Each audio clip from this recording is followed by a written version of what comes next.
Қазіргі таңда мен Алматы қаласындағы номер 65-ші жалпы білім беретін мектепте еңбек жолымды жалғастырып жатырмын. Мағжан Жұмабаев айтқандай, мен жастарға сенемін деп, яғни біз жас мамандар қазіргі жаңа технологияларды пайдаланып, сабақты жоғары деңгейде және балалардың қызығушылығын тудырып өткізуіміз қажет деп ойлаймын. Сол себепті өз бастамаларымды сіздерге ұсынамын. Мектептегі ұстаз бұл білім мұхитындағы жетекші адам. Ерік-жігері мызғымас, ақылды, жауапты, ұстамды, сезімтал, қатал да және әділ адам.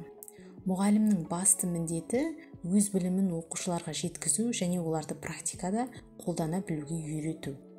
Мен физика пәнінің мұғалімімін. Физика пәні өзінің қиындығымен, күрделілігімен басқа пәндерден ерекшеленеді. Бүгінге дейін жинақтаған еңбек тәжірибемнен ақ балалар үшін бұл пәннің бірден түсініп, игеріп әкетудің оңайға соқпай жүргенін де көріп жүрмін. Сондықтан маған бойымдағы бар күш-жігерді жұмсап еңбек етуім қажет. Физика пәнін оқытудың әдіс-тәсілдері сан алуан болып келеді. Физиканы оқыту барысында оқушылардың ойлау әрекетін жетілдіріп қана қоймай, оқып үйренетін материалға деген танымдық құштарлықты дамытуға жағдай жасаймын. Физиканы оқыту үрдісінде халық педагогикасының элементтерін қолданып өткізудің мәні өте зор. Осы орайда физика сабақтарында мақал-мәтелдерді пайдалану үлгісіне мысал келтіре кетсем. Инерцияға қатысты шапшаң өзгенге шаң жұқпас.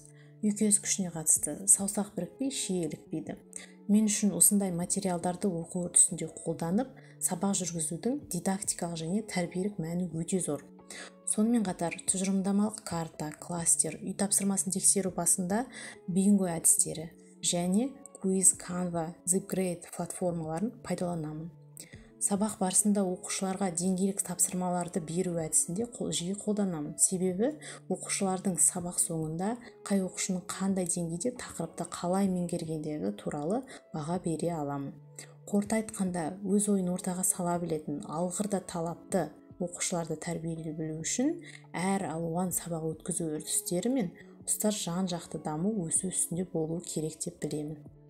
Әртүрлі оқыту әдістерін қолдану білім сапасын арттырудың ең алғашқы сатылары.